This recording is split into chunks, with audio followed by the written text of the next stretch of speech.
ले जान हम माँ गायत्री रिकॉर्डिंग स्टूडियो। तोहरा ले जान हम अभी आप सुन रहे हैं धर्मेंद्र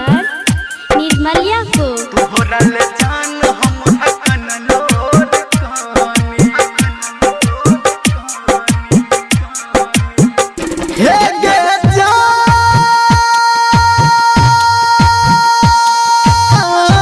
जान आनी न मानी हम पूछो न जानी तोहरा ले जान हम हकन लोर कहानी तोहरा ले जान हम हकन लोर कहानी आनी न मानी हम पूछो न जानी तोहरा ले जान हम हकन लोर कहानी तोहरा ले जान हम हकन लोर कहानी तोहरा ले जान हम हकन लोर कहानी तोहरा ले जान हम हकन लोर कहानी तोहरा ले जान हम तोहरा ले जान हम DJ good Madhubani DJ good Madhubani हकन लोर कहानी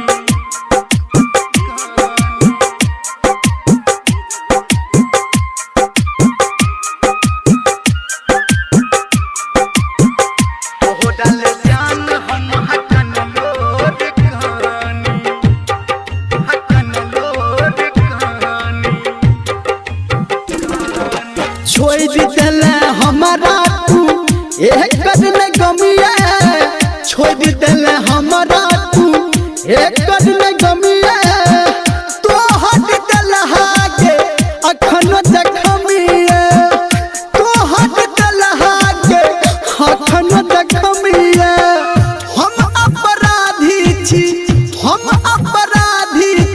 अपने हम मानी तोहरा ले जान हम हकन लोर कहानी तोहरा ले जान हम हकन लोर कहानी तोहरा ले जान हम हकन लोर कहानी तोहरा ले जान हम हकन लोर कहानी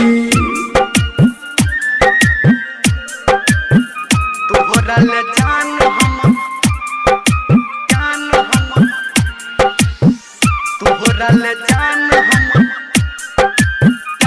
हम अभी आप सुन रहे हैं सावरिया म्यूजिक। तोहरा ले जान हम हकन लोर कहानी हकन लोर कहानी याद आबैया जब मीठ मीठ बोली याद आबैया जब तोहर के बोली दिल पे चला दैए हमारा के गोली दिल पे चला दैए हमारा के गोली कहो धर्मेंद्र गे कहो निरमलिया गे सुन के रहानी तोहरा ले जान हम हकन लोर कहानी तोहरा ले जान हम हकन लोर कहानी तोहरा ले जान हम हकन लोर कहानी तोहरा ले जान हम हकन लोर कहानी